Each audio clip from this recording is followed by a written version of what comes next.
A big thanks to Bernhard for sponsoring this episode. Homemade steamed buns, soft and tender, juicy and flavorful meat on the inside. This is how you make it. I still remember the first time I ate my first steamed bun from a street cart. There was this vendor that had these wide bowls and I was thinking like, what's that? Let's just try it. And I bit into it and I was sold. Like, it's one bite and you're like, oh my God.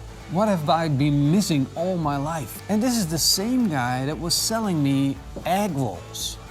Can you imagine having a cart with egg rolls and steamed buns? Two of the best things in the world that you can eat from a street food cart. Since that point, I've been eating these things all my life. It's been a constant thing, and I don't want anyone to know, so I'm just gonna tell you. But in my freezer, there's steamed buns, like these frozen supermarket packages, and when I get hungry, I just throw them in the microwave and then just take a little bite. Don't tell anyone because they are horrible, but I just miss that feeling if there's no street cart available to me. So I thought, why not make these buns myself? But then I got to thinking like, what's more important actually? How do I start this? What's really the key success to a good steamed bun? Is it the bun itself? Or is it the stuffing that if you get a bite of it, it's an explosion of flavor in your mouth? And I couldn't figure it out. For the life of me, I couldn't figure out what was more important and what I need to focus on in this video. So we're gonna make both from scratch. Let's go. These are beautiful Iberico ribs, a great mixture between fat and flavorful meat. Now, of course, we're going to take the membranes off of them just simply by using a dinner knife. Then it's time to make a special barbecue rub, one that's going to be perfect for our steamed buns. I'm starting off with 1 part table salt, part paprika powder, a part onion powder. Then I'm adding a 1/4 part curry powder, a 1/4 part garlic powder, and a 1/4 part ginger powder. I'm going to mix that up and I'm going to sprinkle it all over my rubs, and I want a thick layer of it, because we need the stuffing for our buns to be explosive.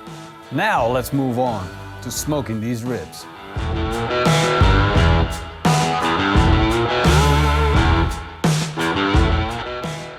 I set my burnhard up to smoke at a temperature of 140 degrees Celsius, which is around 280 degrees Fahrenheit. Now it's time to put the ribs on. I'm gonna let these smoke until they're all the way done. So I'm just gonna let them run for around 4 hours or so until they fall apart. That's how tender I want them. Now all I need to do is just let them smoke.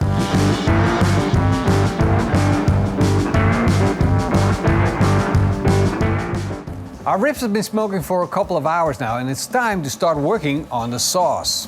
I'm gonna add 250 milliliters of ketchup to my saucepan, and then 5 tablespoons of sugar, 2 tablespoons of honey, 1 tablespoon of soy sauce, a clove of garlic, a thumb-sized ginger, 1 star anise, and 1 tablespoon of rice wine vinegar. I'm gonna let that come to a boil and let it slowly simmer until all of the flavors are blended. Whoa, these ribs look absolutely amazing. Look at the beautiful crust that we build up. If I push on it, it just gives way. That is an amazing crust. And we can see that the ribs are just popping. That's exactly what I'm looking for.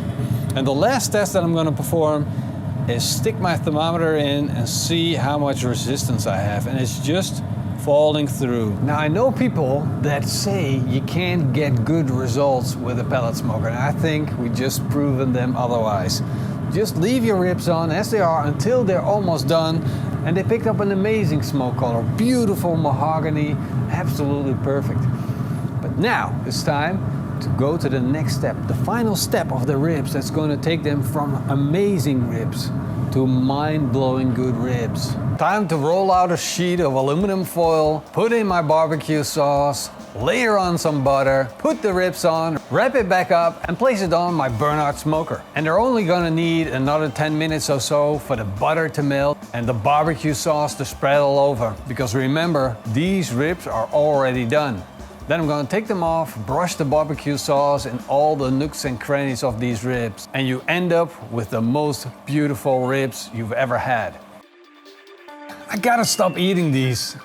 I'm gonna shred them up with my hands, cleaning all the meat off the bones, while maintaining my composure because I wanna eat all of these spare ribs. And because we have such juicy and tender ribs, this is all it takes to make a good stuffing. Once I cleaned all the meat off the bones, it's time to turn my attention towards the steamed buns. And that starts with a good dough. For that, I'm gonna put 560 gram plain flour in a bowl. I'm gonna add 12 grams of instant dry yeast, 16 grams of baking powder, half a teaspoon of salt, 30 grams of fine sugar, 30 grams of vegetable oil, and 320 milliliters of whole milk. Now I'm gonna mix that until I have a firm looking dough. Then I'm gonna take it out, use my hands to make the dough even smoother. Once I got it nice and smooth, I'm gonna put it back in a bowl that I greased up with a little bit of vegetable oil. Then I'm gonna close it off with some aluminum foil and set it in a warm spot in my house. And I'm gonna let it rise for 1.5 hours. The dough has risen. Time to get it out and start shaping it. Look at that. Nice and fluffy dough. I want my dough balls to be around 50 grams. There we go, this one is 60. I'll keep it at 60. But the point is you want them around the same size. So all of the buns are gonna have the same weight, the same size. And if you shape them, they're gonna be equally big and that makes them look good. Now it's time to stuff the dough. With my hands, I'm going to spread out the dough, gently shape a nice round out of it. You want the edges to be a little thinner than the top, because once you start stuffing, the center will start stretching and you fold it together at the bottom, making that the thickest part of the bun. Once you create these balls, it's time to connect all of them together at the bottom. So I'm using one hand to hold the bun and the other to press the bottom of the bun together. Once that's done, I'm going to set it on a piece of baking paper with the opening facing down. Now I'm going to let them rest again for around 30 minutes. So I just looked at my steam pan, this one, and I realized, how many can I fit in there? Well, I could fit a lot of balls in there.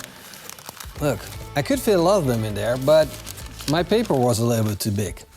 So I have to cut all of my paper down to size. So when you're cutting your paper, just make sure you got a little space left. They're gonna rise, but not this much.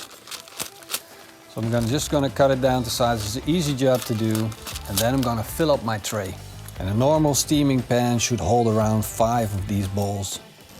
Time to set them on a pot of boiling water and let them steam. This is going to take anywhere between 6 to 8 minutes, so stay close. It's starting to look good. I want to check, see this one popped open anyway. You see, this is fully cooked. This one is done, it means they're all done.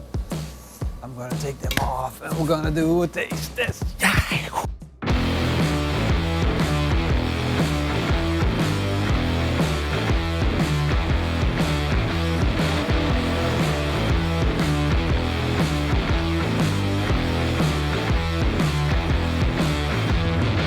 Of course, it's an open door to say that homemade is always the best thing. But sometimes homemade is the only way to do it. And in my personal opinion, like these things that we get out of the bag, the ones that I showed you in the beginning of the video, which I ate a lot of, I have to admit, there's no comparison to this. Even with the street vendors, like they have their own flavor profile, but they can't make ribs stuffing like we can. You and me, we barbecue.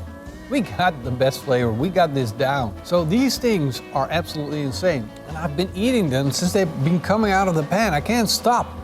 It's just too good. This is actually my first one that is homemade my whole entire life. And I've eaten these for 60 years. I've eaten them in the wrong way all my life. You have no clue what's going on here. You gotta try this. This is insane. It's insane. Warm and juicy, tender meat, fluffy bread. Wow. This is the best thing ever. You know what I'm thinking of? I'm thinking of putting some cheese in here. Just for the next one. A little bit of cheese, a little bit of jalapeno. Just mix it in the bowl. Go your gang, shang, and the bang. No. What's more important? The stuffing or the bun? Yeah, that's really. It's really difficult because think about it. If you wouldn't have the dough, then what would the stuffing matter? Really? You can put any type of stuffing in here. So you could have like the haché. You could put in like I don't know. Brisket. Yeah, briskets. But grilled this is chicken. amazing stuffing though. But it's not like, well, Not the only stuffing you can use. it's not the only stuffing. But this is the only dough you can use. And the only way to get there is to make it on your own. There's no way that you can buy these in the supermarket fresh with a brisket inside. Okay, last question. Should we fry these? Definitely. All right. I'm going. Hope you guys enjoyed the video. And if you agree on frying these, then let us know. See you guys next time. Big thank you to the patrons and the YouTube members. Until then, eet smakelijk. And Eating Keep on bapao grilling. is amazing. yeah, but keep on grilling too. See you guys. Oh, don't forget to click here for the next video. It's such an awesome video.